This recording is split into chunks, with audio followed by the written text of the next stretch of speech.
Hello, everyone. Good afternoon, good morning, good evening, depending upon where you are in the world. My name is Sarah Jane Demy, and I am the founder and CEO of Demy-Colton, and I am located here in New York City. And it is my pleasure to welcome you to the 14th installment of the Demy-Colton Virtual Salon Series, and in fact, our last salon for 2020. Today's salon is all about the new alchemy of investing in health. As some of you know, Demy-Colton's mission is all about bringing biopharma and digital medicine industry leaders together to catalyze change. We know we help drive innovation when we bring individuals together who are united by a common cause and a shared passion. And in our industry, that cause and passion is bringing therapeutics and cures to people in need. As those of you who have attended our past salons know, Demy-Colton was in the process of launching BioFuture, our new international business development and investor conference in New York City, when COVID-19 hit and changed our world and indeed your world. So in lieu of an in-person BioFuture meeting, we launched the Demy-Colton Virtual Salon Series to continue our mission of bringing people together with great content. In the spirit of convening people also, our 13th annual Biotech Showcase is now getting underway. This is another event that we do. Over the years, Biotech Showcase has become a premier investor and partnering conference that takes place alongside the JP Morgan Healthcare Conference. So beginning on January 5th, we will have 4 days of live content, really great content. Please plan to join us as a participant or a presenter. To date, we have over 1,300 people participating in the event, and 320 companies are scheduled to present. Well, scheduled, they'll be in the partnering system, so it's not exactly like a live event. Before I get underway, I would like to acknowledge and thank all of the founding sponsors of BioFuture for their ongoing support as we do this virtual salon series. And at Demy-Colton, we believe the virtual salon series will be here to stay even after we get back to whatever the new normal will be. Please do check our website for the schedule of salons, the fireside chats, topics, and participants. It's evolving constantly. And of course, I encourage you to join us at future events. A note about the structure of today's program. The formal portion of the discussion will last approximately 50 minutes, and will be followed by a 15-minute Q&A. You can submit your questions at the bottom of the screen, and we will address as many as possible. And in order to make it as easy as possible to answer your question, please do make them as concise as possible. Please note that this salon will be recorded and will be available for on-demand viewing later today. So now, as I mentioned earlier, today's virtual salon is focused on the new alchemy of investing in health. Today's moderator is Mike Adelhart. Mike is the managing partner of Social Starts and Joyance Partners. And he is joined by Alexandra Baus, co-founder and investment director of Apollo Health Ventures, David Giampaolo, founder and chief executive officer of Pi Capital, Harold Stocks, co-founder of Cognificence. I welcome you all. I welcome you all. Thank you for joining us. With that said, I am turning over the virtual podium to you, Mike. Take it away. Thanks, Sarah. Thanks, everybody. Great to be here. Strange to be here without actually being here, but that's the current normal. And thanks to all of you co-panelists for being here today. I think we are in 4 different locations. To sort of kick things off, I thought I'd go over with the audience a little bit of background about me and about our funds. It was a conversation that Sarah and I had some time back about that led to the creation of this panel, and then I'll turn it over to you guys to react to those thoughts and to tell everybody a little bit about yourselves and your backgrounds.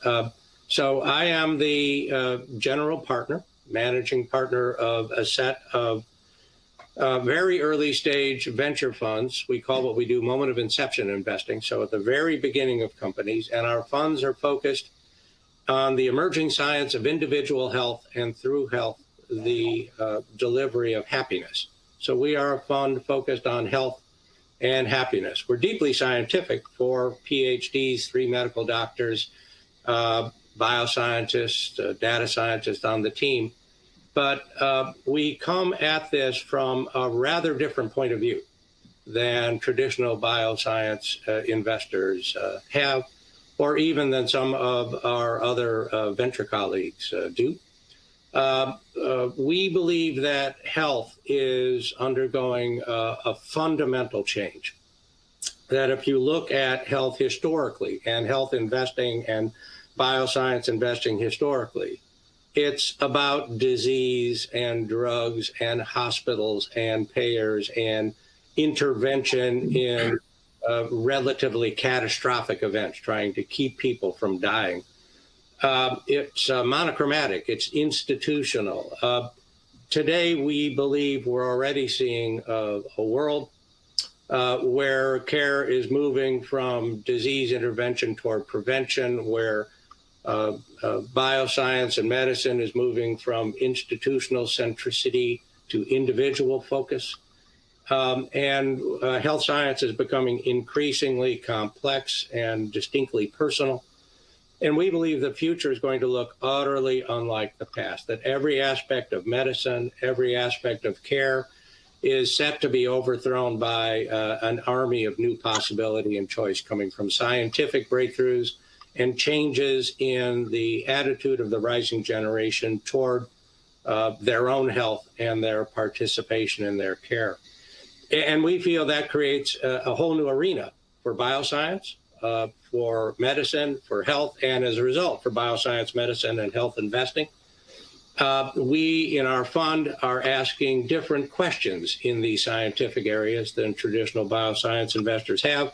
And so we're getting different answers. And as a result, we're investing in ways that are dramatically different than has been the historical norm. And that's the alchemy that we're going to be talking about here today.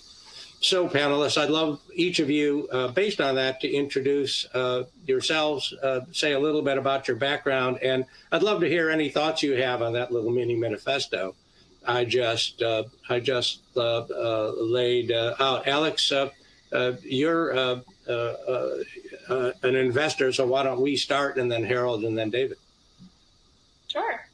Thank you, Mike. And I think what you described is actually a very similar approach than what we are taking at Apollo Health, which is investing into what we see as the future of health, of population health. And our investments are really targeted at developing therapeutics that can target the pre-symptomatic underlying causes of a lot of age-related diseases and age-related decline in order to prevent that decline and prevent those diseases. We are also very scientifically focused. So my background is I'm a pharmacist, but I'm also a PhD in cell biology. I did my PhD training at Harvard Medical School working on these cellular mechanisms of aging, and then went into management consulting for pharma companies and at the Boston Consulting Group, and then really learned how pharma thinks about these topics. And really, there is not a mismatch. It's just that the science is still so early that it's not really clear in which ways we can interfere with these mechanisms of aging. But the progress is really being made. And maybe from our perspective, there are 3 drivers for our way of investing, which is the population aging. So we are seeing a high trend of older ages across really globally. And that leads to chronic diseases, increased chronic diseases. And these are really the main driver of healthcare spending. So there is a high unmet need in that sense for a lot of different stakeholders. At the same time, the second driver is that there is a very striking scientific progress in understanding the basic biology of this aging process. So we know that with aging, several mechanisms are deregulated, and we now know that we can interfere with them and really interfere with the aging process and keep at least animals healthy. So it's just a question of translating that to humans now. And then there's also the technological progress where we have novel tools, novel modalities, and really a lot of new capabilities that help us understand biology based on generating new insights, generating large amounts of data, process that data, analyze it. And that's really what we see as the key drivers that enable us to invest in this new era of health. Great, thanks. We'll dig in more on all of those as we go forward. Harold, you want to share a little about yourself and thoughts in these areas? Sure, Mike. I'm an inorganic chemist by training, but never really worked in science. Made my first steps into healthcare right after grad school, actually in sales for a pharmaceutical company. Spent 10 years at Roche with growing responsibility at the later stages there, ran a global business, moved on to Johnson & Johnson, ran a European device business, and later became CEO of 3 different healthcare companies in very distinct spaces. A pharmaceutical company, small molecule pain specialist, Grünenthal, medical equipment company, Arjo in Sweden, and Oversize, a stem cell-based technology that was listed on NASDAQ out of Massachusetts. What really drives me is I believe in a world where everybody has access to healthcare, to the healthcare they need to thrive as a human being. And that got me into healthcare, and that got me over the years become more and more active working with mostly scientific founder teams, bringing the science understanding, high level, pair it with my business background, my experience running companies, growing companies, bring that together, and sometimes co-investing with the founders. So I'm a co-founder currently at a digital health company, Cognificence. I'm a co-founder at a pain specialist at Tiva. I am involved with a few other companies in the cancer space, in the oncology space, in the pain space, and in the women's health space. Those are the areas that really fascinate me. And the way I look in the companies I get involved in is usually where there is an intersection between 2 non-classical scientific approaches into solving a major healthcare problem. So for instance, at QDTI, a Boston-based diagnostics company, we're using quantum technology to actually detect in a highly sensitive and super easy way, detect blood parameters. So we do diagnostics testing based on quantum mechanics. At VitaNova, we're using nanoparticle technology and small molecule technology together with antibody-driven vectors into solid tumors. So we're trying to combine 2 technology approaches to cure cancer with that. With Theolytics, they are using a virus-based approach and AI to bioselect the best virus candidates for oncolytic purposes, et cetera, et cetera. So where those 2 technologies come together, I find it a really fascinating space because, as you said, Mike, we seem to believe that the future of healthcare ultimately is very individualized, and the healthcare people need to thrive will be very individualized and will be multimodal, and therefore I think using those different technologies, digital and biology, etc. Those interfaces are actually creating those innovations we need to solve the major health issues in the future. Great, thanks. And again, we'll dig in on all those companies, hopefully, and ideas going forward. David, how about you? You're from a little bit of a different background, so it'd be great to hear about where you come from and what your thoughts are about these areas. Look, thanks for having me along. As you say, my background's quite a bit different than my fellow panelists and most on the phone. I got into this, what I do today, the journey would go back to dropping out of high school when I was 15 years old with a passion for health and fitness. And I got into exercise and fitness, which was about as low tech an industry as you could do, purely on my own individual passion. What happened is over the next several decades, what started off as a bit of a fringe industry and more of a hobby, and it became a significant global category.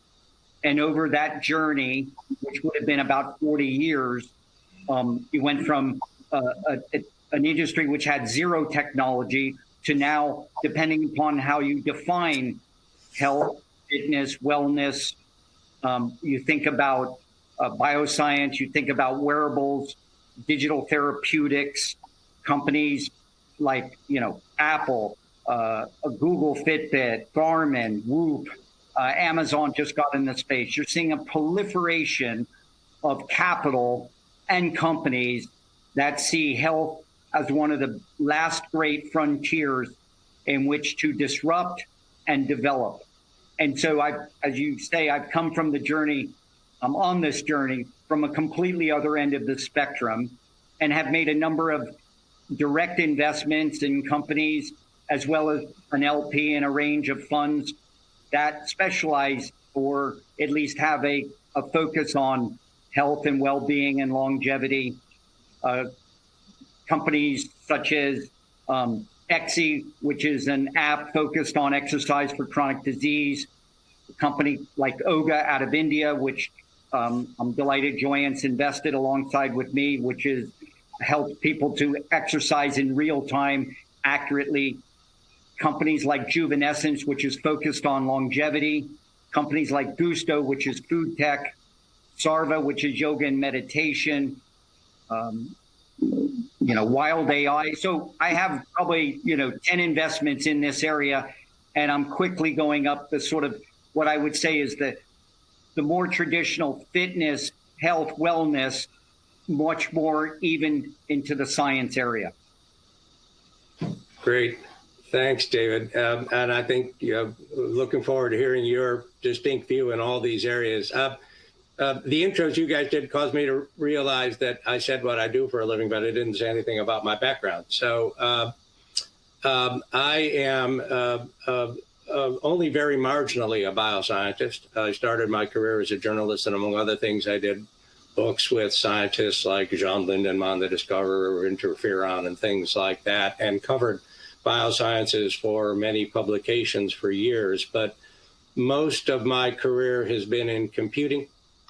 I was the founding editor of the Ziff Computer magazines, the fellow who set up and oversaw the Ziff PC and network product testing laboratories back in the PC era, so tested every attribute of every product in those days and learned a lot about how technology does or doesn't actually spread through business and society. That company was sold in the early 90s to Masayoshi Son. So I was an early executive at SoftBank, part of the group that pounded Son-Son's money into many early internet companies, so involved with the first internet spider, the first internet chat site, the first channelized content site, the first internet site aimed at women when folks said, you can't get women on the internet, aimed at older adults, a whole range of those. VC in a great big firm out here in the Valley for a while, had an accelerator out in the Valley on behalf of the AARP for a while, and then got together with a Ziff Davis colleague to start these funds about 10 years ago. So in terms of sort of detailed knowledge, much stronger on the computer, AI, technology aspects of this, where my partners are bioscientists. But I've got just enough knowledge in the bio areas personally to be maybe a bit dangerous. So, for starters here, I'd love to hear what each of you think. It's kind of a false question in a sense, because everything depends on everything. But if you had to be discreet, what does each of you think is the biggest driver for change? So this session is about change in bioscience and bioscience investing. And maybe Harold first this time, then Alex, and then David. What do you think is the biggest driver right now? What is generating the transformation that we all in our way just referred to? I think one of the key drivers is definitely our understanding of the genome and the ability to sequence fast. Next generation sequencing, I think, has been a game changer. And if you look at the mRNA vaccines that have now hit the market for COVID-19, if you look at the first gene therapies out there, I think that's only the beginning of what we can do based on that detailed and individualized understanding. That has certain implications. I think one of the implications is that we look at diseases differently.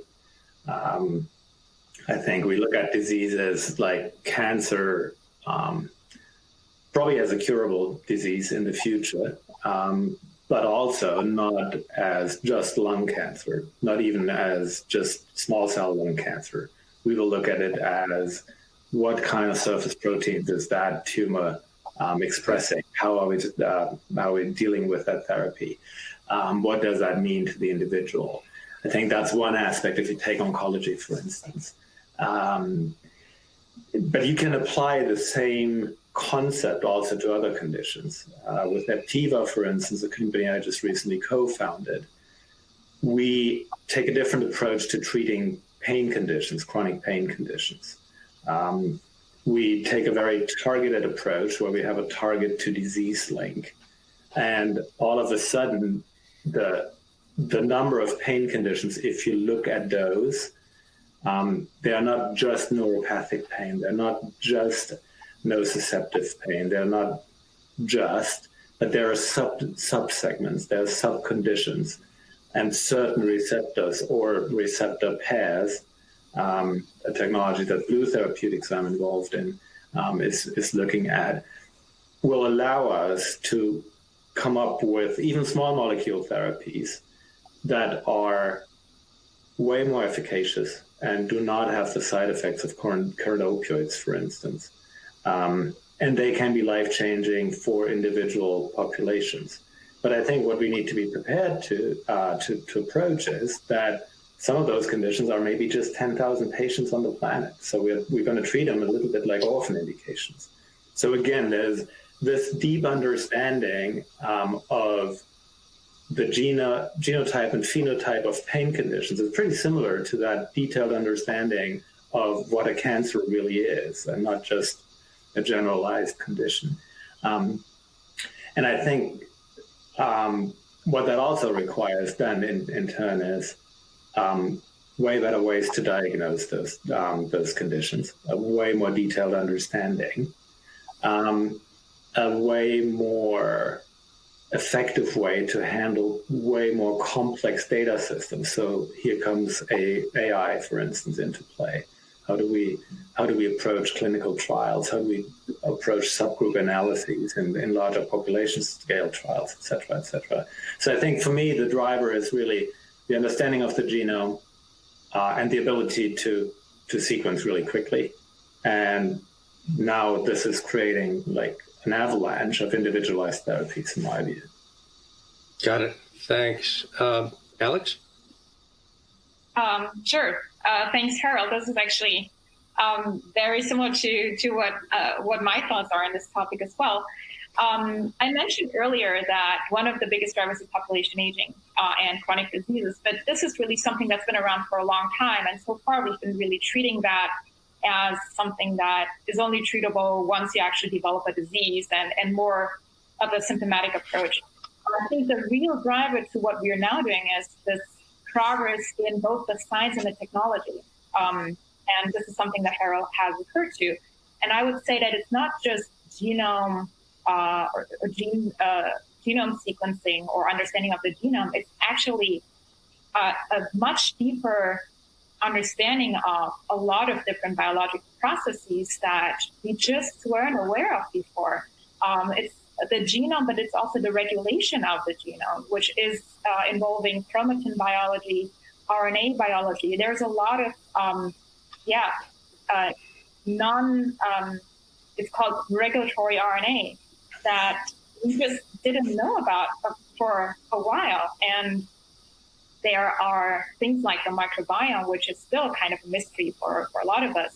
But yeah, there's a lot of progress in the science and specifically to our topic, understanding of what is driving specific processes as we age, or what is actually helping us to maintain a healthy homeostasis in our bodies that will keep us healthy. So this is really, from my perspective, the main driver of why we at Apollo actually started investing in that space, that there has been that progress that helps us now get conviction that there is a way to translate these findings for a human application. Great. I think we all sort of share those views. David, what do you think? What's the big driver? Look, I mean, I strongly agree with everything Harold and Alexander said. I maybe just add some new aspects that I think about. Capital plays a big role, and capital does drive innovation. And there's been an enormous, just an absolutely exponential amount of capital that has been invested over the last 10 years. And what that capital does, it attracts talent, and talent attracts innovation, and you get into this virtual circle. So I don't think one should underestimate how significant capital is playing a role in this.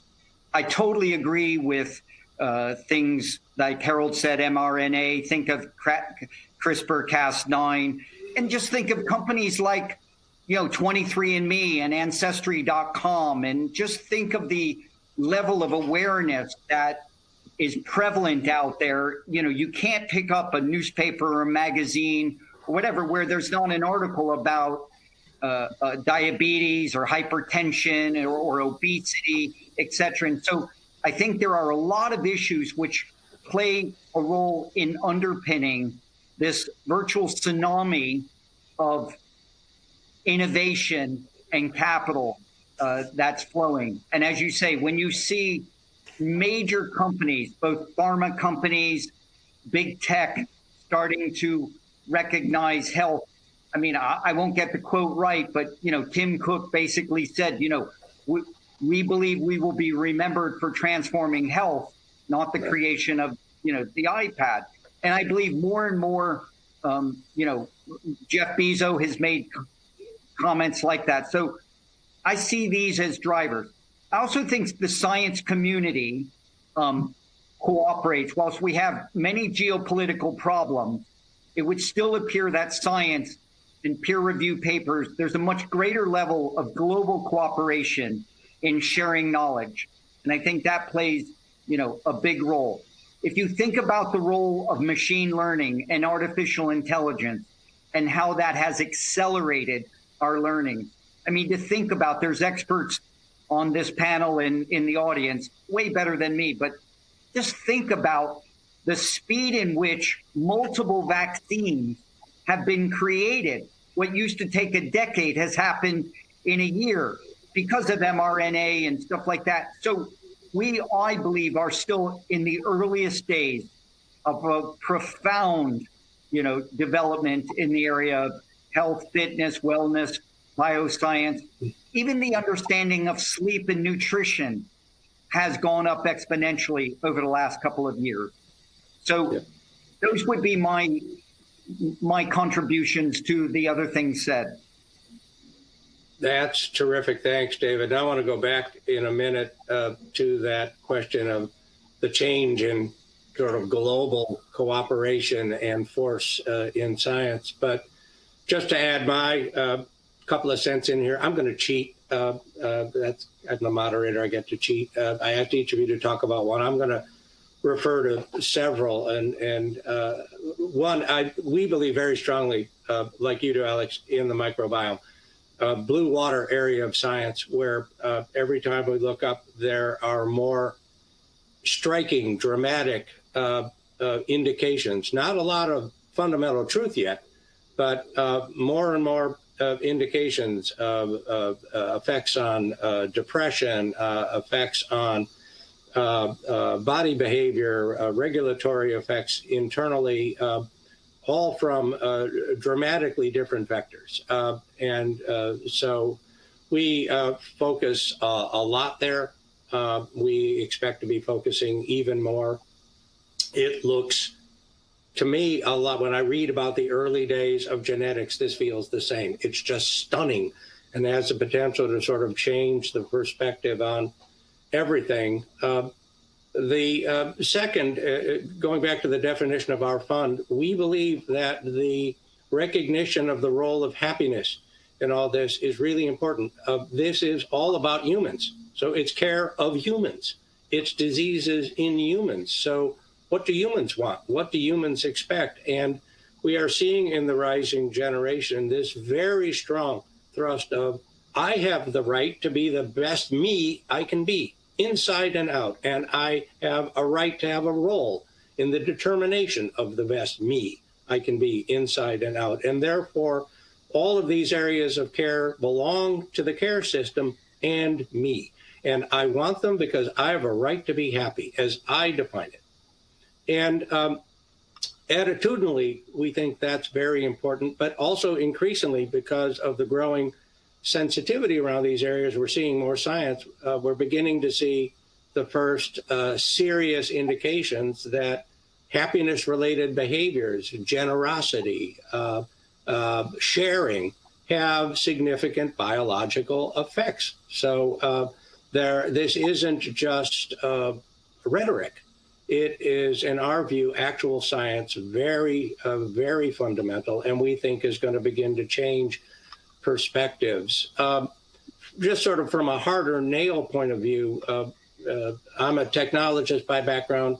The big thing for us is power and the resulting reduction in size. So AI is clearly important, and other areas are clearly important, but you could have the world's greatest AI.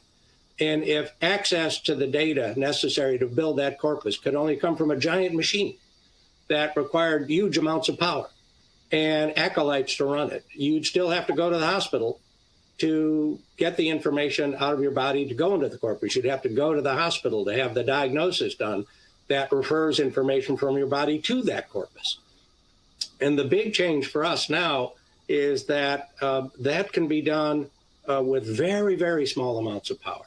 And that means in very, very small devices, devices that can go on your body, devices that can go in your body, devices that can, well, the ultimate device, your smartphone that is walking around with you or sitting next to you all the time. And that's really, in our view, driving the dramatic nature of this change. If that weren't the case, we'd be seeing significant improvements in all these areas, but not the sort of dramatic, jaw-dropping, transformational improvements that we're seeing, where people are essentially wearing sensors all the time, in the presence of sensors all the time, where data is being captured. You know, Apple is talking about that because the iPhone picks up everything if you want it to. And we're seeing, for example, we have a company that allows folks to train their amygdala, which is supposed to be, you know, essentially not doable, in an interactive loop with AI and their smartphone. And so essentially training themselves out of PTSD rage, training themselves out of anxiety moments in ways that simply wouldn't be doable if all of that science and all of that technology weren't right there in their hands, on their arms, inside their bodies, et cetera. So that's kind of where we're coming from. David, you mentioned a minute ago the vaccines, the COVID vaccines, so fast, apparently so strong and efficacious, and this coordinated, borderless, worldwide effort. I'm just curious, among the group, we'll start with you this time, and then Alex and Harold. Do you think that's going to hold up? I mean, if all of the capacity of science can be directed in an intense way toward here's a problem, solve it, here's a problem, solve it, that would be incredible. The impact on outcomes would be, in my view, just remarkable. What do you think about that? Will we go back to the old normal? Or do you think this change is relatively permanent? And what do you think the effects will be, David? Look, I think the genie's out of the bottle and it doesn't go back in. I think you saw global cooperation here. You see cross-shareholdings, you see technology transfers, you see open source information. And I think when you think about global problems like a pandemic or climate change, environmental issues, they require global solutions. And so therefore, obesity is a global problem. COVID-19 is a global problem. So I do believe that it is likely that we will not only see the continuation, we're likely to see an acceleration. And so I'm constantly trying to look for the silver linings of COVID, and I do think this would be one of them. Alex, what do you think? David, I really hope you're right. I'm normally very optimistic, but I would wish that, especially because with COVID, it becomes clear that we just need to enhance our resilience. And there are so many ways to do that. And especially with the things that Mike and I, and maybe also Harold, are investing in. These are things that can boost our resilience and our vitality to be resistant towards such stress. So I really hope that this message is coming out and really gets more attention in the future. Harold, what about you? Yeah, I think, global collaboration and acceleration of development, I think we saw that slowly coming, and COVID has really accelerated that. And I think that I would agree with David that the genie's out of the bottle. However, I think there is still something to be said about local ecosystems that stimulate innovation. When I decided to get into healthcare during my grad school times, I think in the past 20 years at that time, and I grew up in Germany, I'd say probably 45% of all healthcare innovation measured by new technologies that were approved to the market came from Germany and Switzerland at that time. Germany was considered the pharmacy of the world. Now I'm giving away my age. When I was in Cambridge, Massachusetts, in 2015, I gave a talk to a group of automotive executives. And they were wondering, why would a German dude end up in Cambridge, Massachusetts, in the epicenter of biotechnology, and how would you get there? And how long did it take to develop that ecosystem? Because they, coming from Europe, coming from Germany, they were afraid that they had lost, that they had missed the train, that innovation is happening somewhere else. And so I looked up at that time in preparation of my talk, I looked up how many innovation came from the US in the years 1996 to 2015, so another 20 years period. And if I remember the number correctly, it was over 60% of all innovation that came from a 25-mile radius around Kendall Square in Cambridge.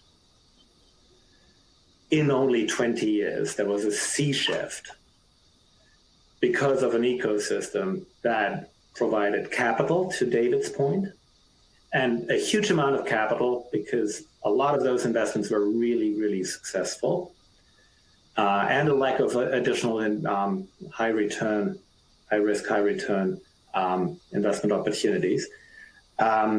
a combination of science, world-leading academics, a startup scene, and big pharma, big medtech, big bioscience, all co-located. And people are attracted to it. So you have a talent pool, and even a talent pool that gets recycled within that ecosystem, that gains experience, ideally, from the inevitable failures that happen in the entrepreneurial life, in a culture where that kind of failure is accepted. And that drew me ultimately to have my center of gravity in the US, because I believe that this ecosystem is currently maybe replicable in the Oxford-Cambridge area. I'm currently in Oxford, so I'm kind of preaching to that other ecosystem.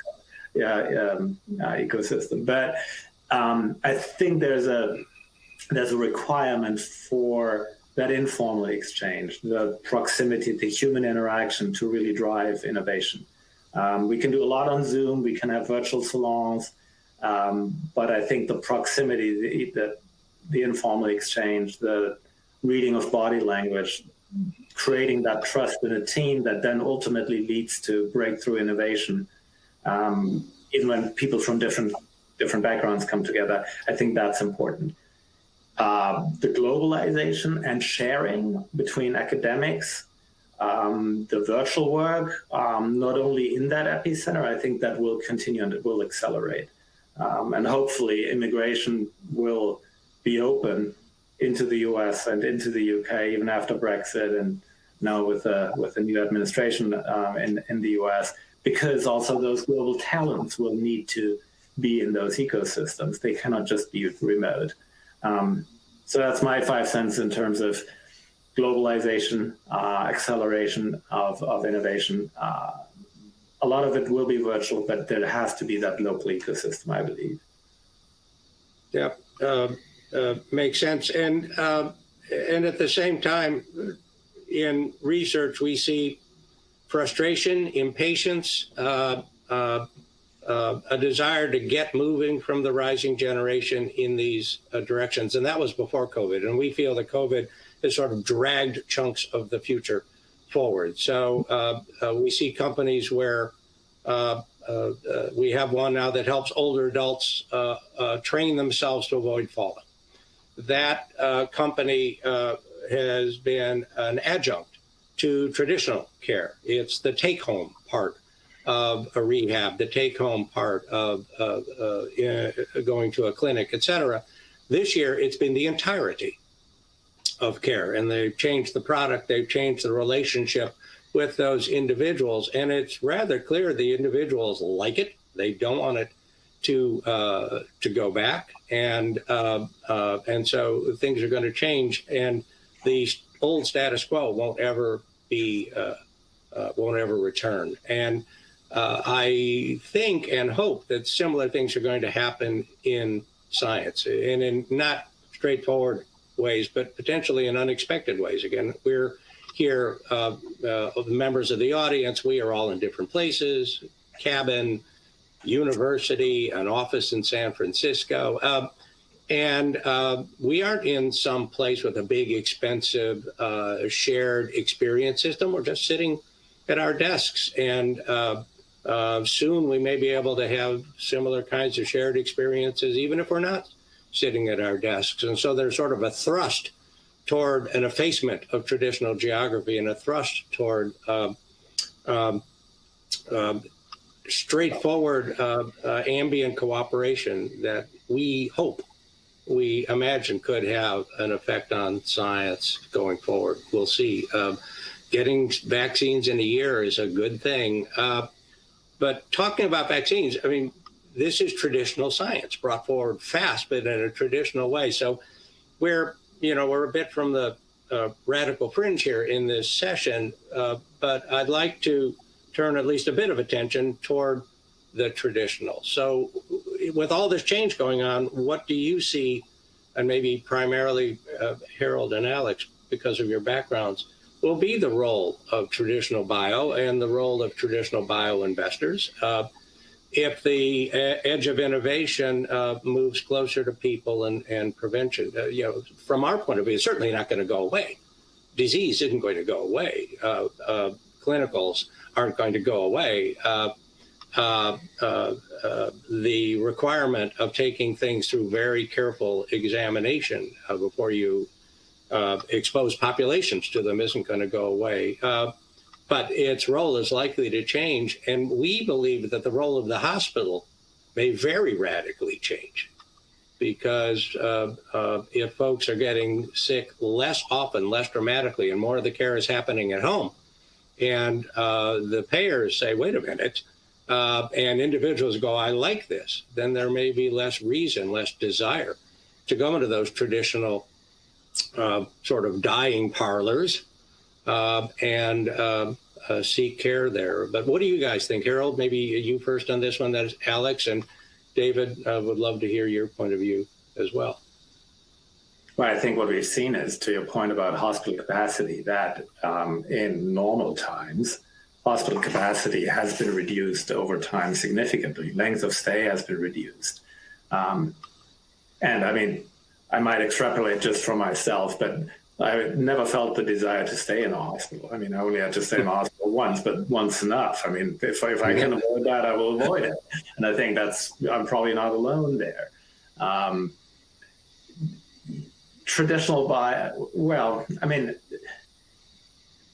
I think while we understand individual diseases better, until preventative approaches really reach the entire population of this planet, that'll take some time. So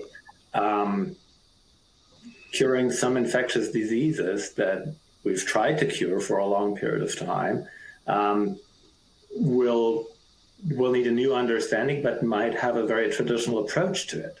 Might not necessarily lead to a very preventative approach. Who knows?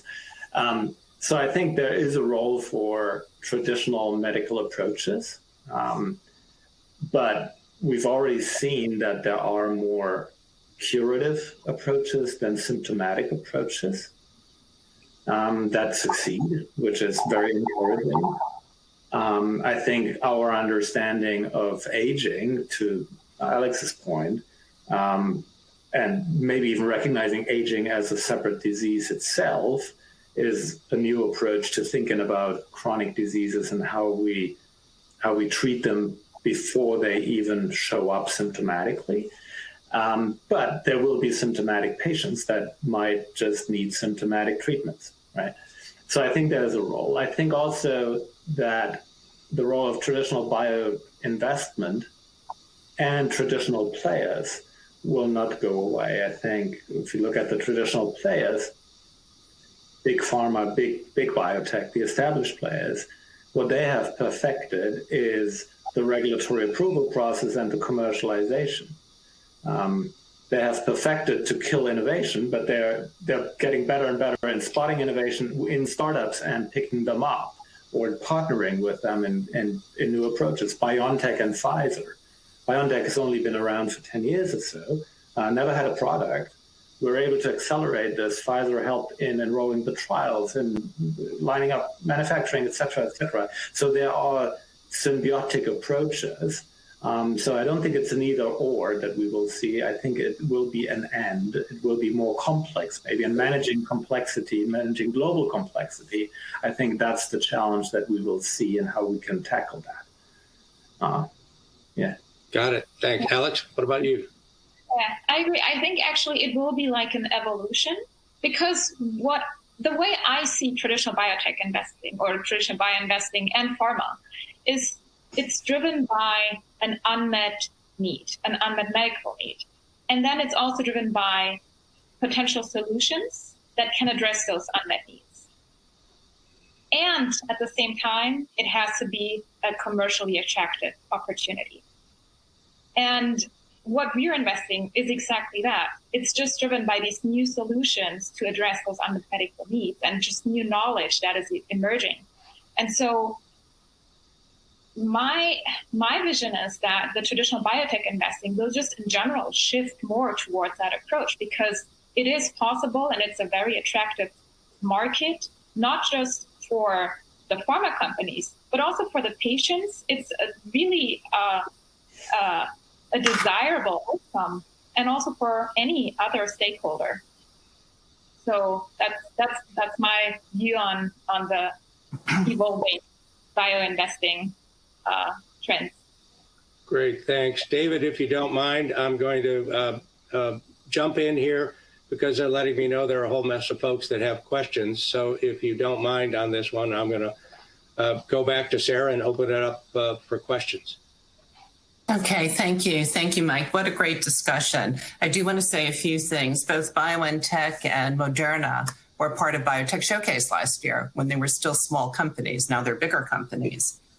I also do want to mention, Mike, that one of the people that's been working with us on BioFuture has this concept of not precision medicine, but precision healthcare, where basically each person would have their quote unquote user's manual for their health. Mm-hmm. They would understand all, everything about what their propensity to succumb or to develop certain diseases would be. And, basically go to your doctor once a year to have a check-in, like you would take your car to see where you're at and then adjust your health. I mean, it's a great concept if you think about it.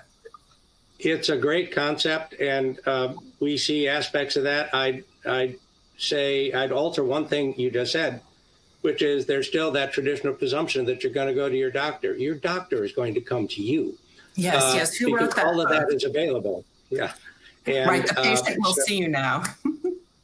Yeah, because all of this is available. So we're looking now at companies where all these biomarkers are being captured, the AIs are grinding away at them, right. Options are being put forward, and the doctor can be alerted, the practitioner can be alerted that Mike is having an anxiety attack right now, or is going to have an anxiety attack shortly. And so it's not me recognizing it and calling the doctor and trying to get an appointment.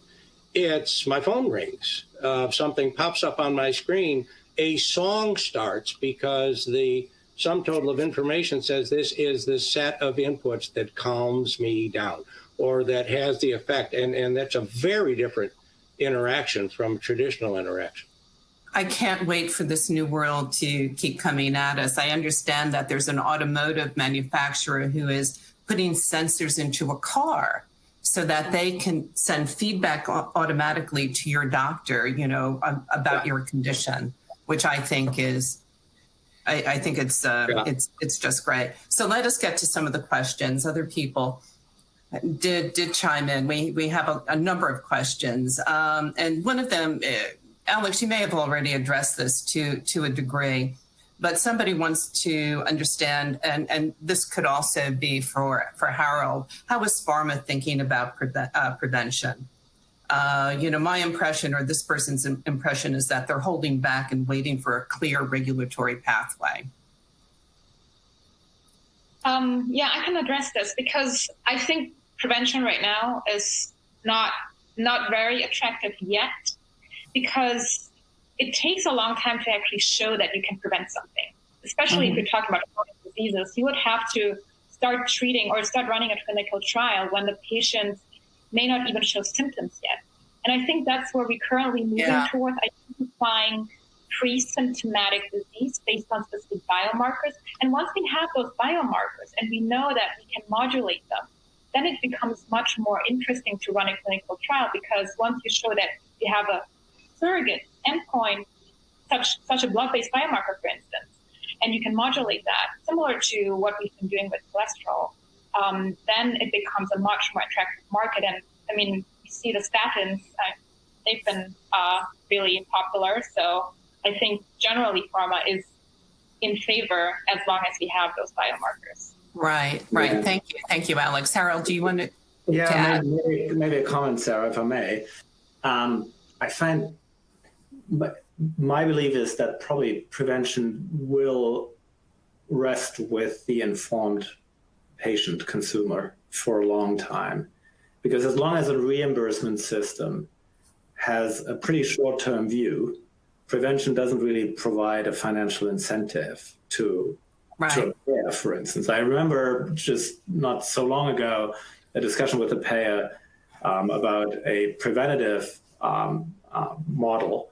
And the gentleman said, I have a 1-year budget that I want to spend as economically as possible. If the return doesn't come in the next year or two, actually I'm spending more money and I'm not prepared to do this. I'm already spending enough money. So there's no incentive for a payer to really, in a short-term view, to really invest into prevention. Although some payers try to do this, but I believe that's more lip service than anything else. So I think it's about the business model, as Alex rightly put. But for now, educating the consumer, creating that awareness, I think there is a growing base of individuals who really want to improve their lifestyle and need help to do so. Lifestyle changes are hard, and a lot of preventative measures are lifestyle changes. So their technology can be amazing, I think.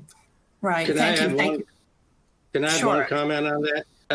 One thing to think of, and some of these things have societal level effects. Japan is a good example.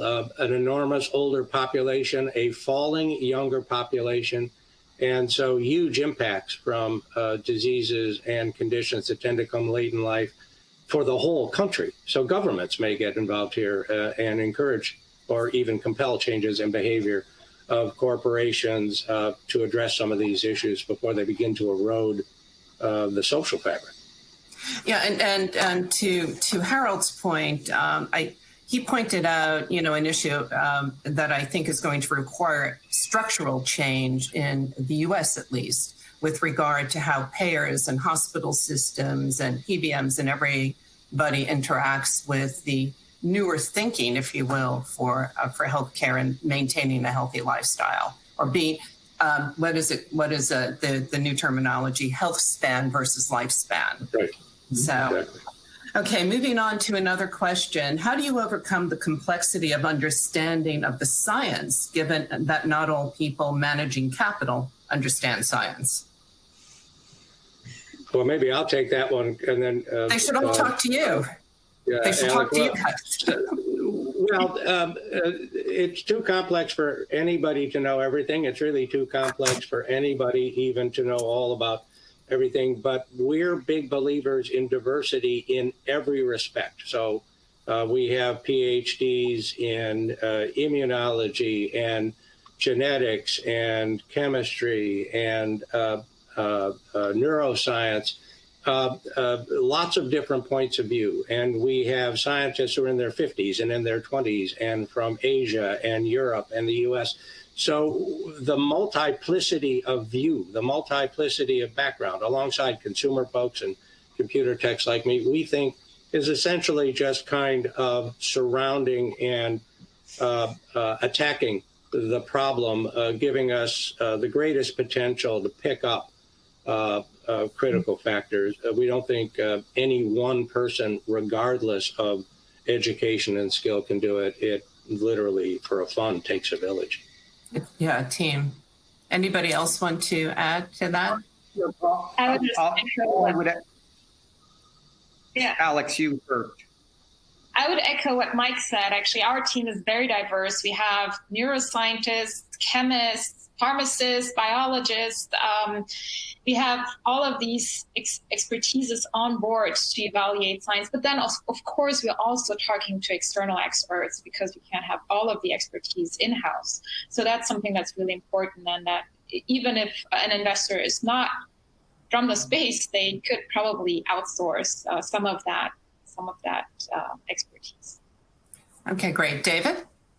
Look, all I would say is there's going to be an awful lot of companies with great science that never see the light of day, because what they also need is great management and leadership and execution skills and the ability to attract capital. So unfortunately, I think there's a significant human component to this in addition to the scientific component. Yeah. So great science on itself is unlikely to be very successful. Excellent point. Harold? Yeah, which I would like to stress, because I think the real assessment of the science, especially in complex biotechnology, may reduce the investment risk, but there is an inherent risk. I think the most valuable asset class in biotech is people, and getting a feel for the team and the right skill set and the diversity of the team. I think that's the most, for me personally, that's the most critical aspect in the companies I'm getting engaged in. If there is no diversity in the team, diversity of backgrounds, thinking, culture, upbringing, genders, orientation, what have you, and if there's not a rounded profile, I shy away. Right. And I'd rather have mediocre science being brought to make a difference for patients in the hands of an excellent team than excellent science in a team that cannot execute. That science will never reach the patient. So, yeah, I think we've just seen so many cases, where mediocre science can be advanced by a great management team, and in other cases, great science can not go anywhere because of a poor team. How does, we have a couple of questions coming in with regard to early stage companies. And one of the first questions is, how does the panel see the support for seed stage investing with newcos spun out of academia and government? Right. It's kind of an open question. Yeah, well, that's what we do, or part of what we do. So maybe I can go first on that one. Sure. So our goal is to be there at the very beginning of the company, which means in many cases we get to know these companies before the beginning. And there are a whole range of ways to do that. So in our case, we actually have written sophisticated software doing all kinds of things, crawling postdoc papers, looking for patterns related to other factors that we see, looking at behaviors. Are there academics who are acting in an entrepreneurial way, and should we find out more about them and their work, et cetera? There are also increasingly diverse sets of organizations. Deep Science in London is a pretty good example. It looks just like a university lab, but it's not in the university. So they're looking deeply inside the university at maybe frustrated postdocs or the second best professor in the department, saying, you can stay in the university with all of those strictures, or you could come here, same lab, same resources. We will fund you through these very, very high risk stages. And then to us, they are preamps. We get to know them, and as folks move through their process. And there are things like Entrepreneur First, which is essentially sort of compressed J-date before academics and entrepreneurs, where they are invited to intense getaways. It looks like a singles weekend, just to sort of randomly mix. And Entrepreneur First is seeing where socially business person and science properly. person, they are here. Yeah, well, now I don't know what they're doing right now. But yeah. Well, before it was go off for a week in Scotland, and then they're just sort of playing many hands of blackjack. Many of these teams will do nothing. A few of them will connect. A few of those connections will produce prototypes. A few of those prototypes will be effective. And so there are a number of ways in many areas trying to bridge that gap. Okay. Yeah, I would like to say that we are also, our sweet spot is actually seed stage investing, or even pre-seed. So similar to what Mike mentioned, we have actually not just the venture capital investing, but we also do company creation. So we have some hypotheses of which areas are really emerging in terms of scientific or translational science, where we then proactively approach scientists working in that space, and then start new companies around their programs. Yeah. And then actually, the question around the team isn't actually a topic yet, because initially it's really about de-risking the science, and then our team actually brings in the expertise of hiring or recruiting an experienced management team as well. Okay. I think what we see here are very unique approaches, though. I think both your approach, Alex, or Mike, I mean, your fund's approaches are not the norm. And I think when I understood the question correctly, I think a lot of companies, be it in the US or elsewhere, still seem to be struggling to get through the pre-seed and seed stage. And yes, there are accelerators. Yes, there are government grants. But getting to VC money early on, especially now that funds are getting bigger and bigger. A 500 million fund will not deploy $1 million into a seed stage company. If they were to do this, they would need to manage 500 investments, or they earmark that tag on. So they're looking for bigger chunks of investment, which actually is dangerous, and other sources need to come in. So, I mean, I can only applaud everyone who takes the risk to go early seed stage and will get diluted over time, and maybe the returns are not that big unless you find a creative way to exit early, because that will ultimately drive innovation. But access to other sources and the ecosystem, again, I think the ecosystem is part of this. But I think there is a risk right now that classical venture investment will go into bigger round sizes, later stage, somewhat de-risked investments. So personally, I also go into company inception, and I've co-founded companies, et cetera, because I believe that's the moment of truth where you can shape those kind of things. Right. Thank you. Thank you. I do want to mention that question did come from a government, from NIH, and we have another one that's very similar from an academic accelerator. So that was the source of that. Yeah. Okay, next question. And I think we may have covered this a bit, but let me ask it again. What is your view on digital health applications for behavioral health? And another follow-up question to that is, like, what has COVID caused in terms of mental health that needs to be addressed? So who wants to jump in on that? I would just say, there we go. Okay, everybody answered at once. Everybody in the health company, so I'm a bit biased, but I think digital does have a role, especially in neuroscience. I think that's just huge. But I give it to you, Mike. Go ahead. Well, somebody else wanted to come in. So, David, was that you? No, look, all I would say is I think it's too early to tell. I mean, I think we can all see a proliferation of highly visible companies like Calm and Headspace and many others who are in the, anxiety, mental health space, relaxation space, sleep space, et cetera.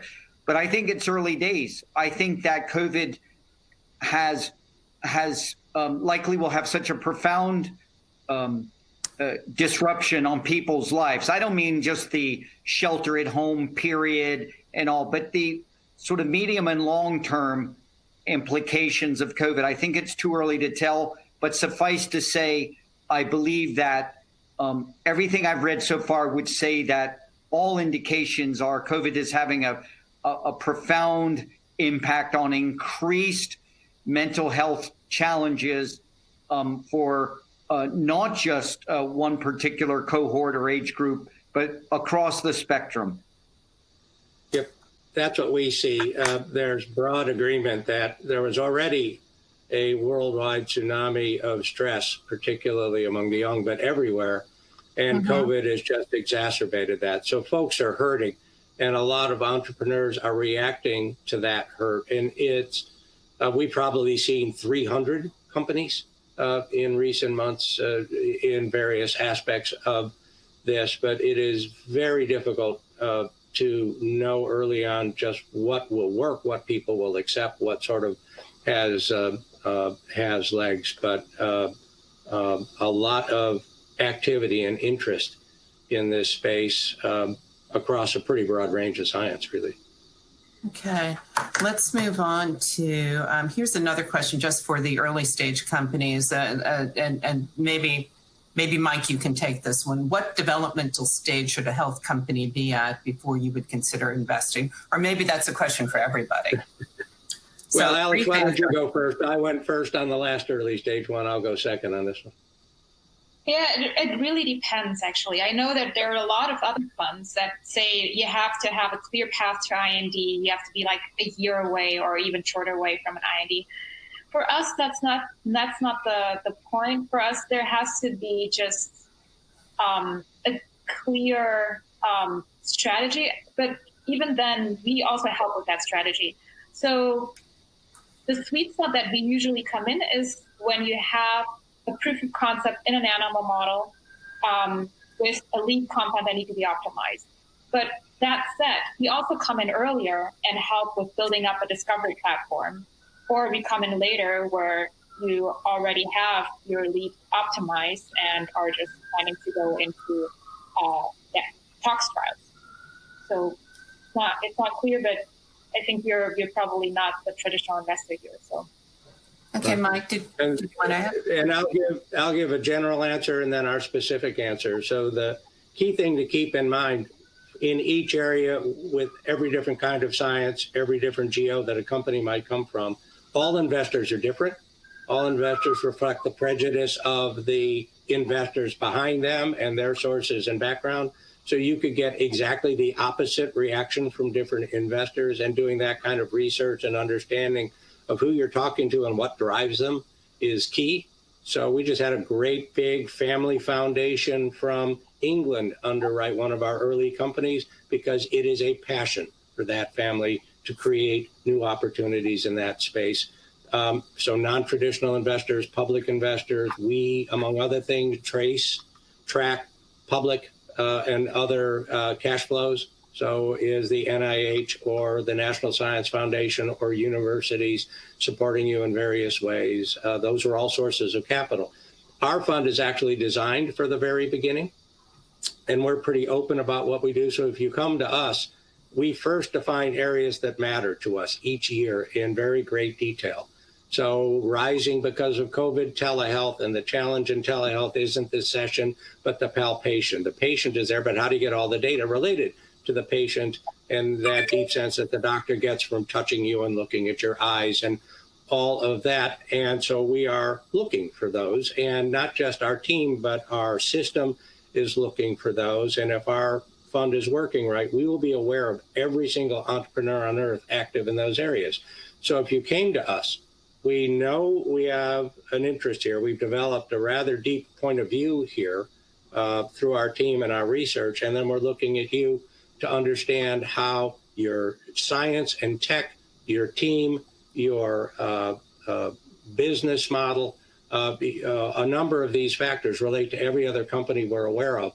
And if the sufficiency of uniqueness and separation is great enough, we will back the company at the very beginning. Entrepreneurs can't show up anymore with just an idea. You have to have something real. Yeah.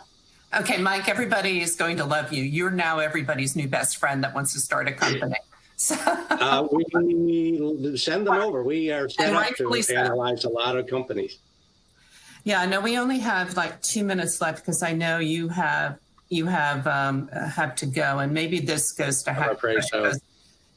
Harold and maybe Alexandra because it's about CAR-T. And the question is, what do you think about the future prospects of CAR-T in cancer and other human diseases? And then another question is, what do you think about AI and its applications in gene therapy and CAR-T? Can we make that short? Because I have one wrap-up question that I'd like to get to everybody. So Alexandra, I throw that to you. Sure. I mean, CAR-T has really revolutionized the treatment options for some patients. However, I think there are still a lot of challenges, and alternatively, there are also new modalities that are emerging that may address some of these challenges, which may not be CAR-T, which may be something that's easier and maybe even safer and cheaper to apply. So I would always keep my eyes open for these other options as well. Okay, Harold, did you want to jump in?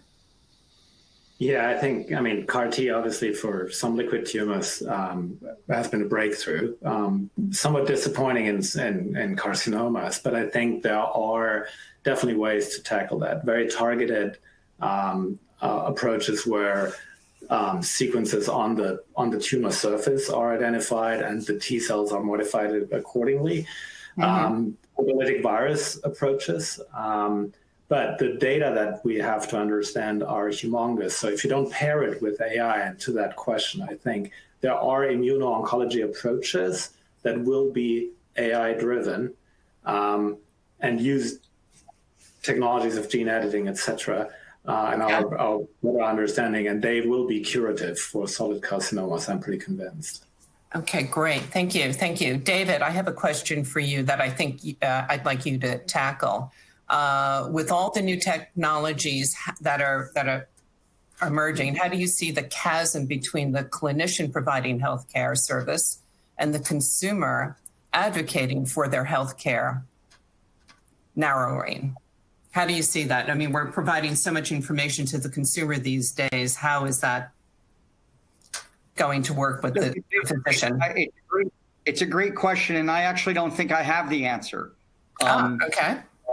So what has taken place in this sort of rapid development of health, fitness, wellness, merger of bioscience, digital therapeutics, capital inflows? You know, one thing that's not been said is governments are going to have to play an increasing role from a regulatory, legislative point of view. If you look at the costs, as a percentage of GDP, healthcare is going down and healthcare costs are going up across the board. It's no longer sustainable.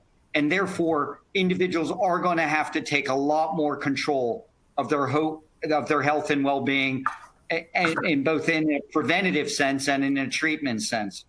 But it's a question I don't feel I can answer, but it is the right question to be asking. And we'll all answer that as the time goes on. Mike, do you want to jump in? No, I just wanted to say goodbye. I've got to jump. I apologize, but there's a group waiting for me. So thank you, everybody. And Mike, thank you so much. Thank you so much. I look forward to hearing from everybody who's here. Bye-bye. Okay, and I'll just say goodbye to our audience. David, Harold, Alexandra, thank you so much for joining us. And it was so nice to meet you virtually. Come to New York when we do BioFuture. It's coming up in October. And I do, for the audience, thank you all for joining us. I know that there will be, there's a survey for you to answer very quickly when you leave. I'd like to thank, of course, all of our sponsors for continuing to support us. And look forward to our next virtual salon, which is taking place in 2021, developing your value story. With that said, everybody, happy holidays. Be safe, be safe, be safe. Thank you. Signing off. Bye.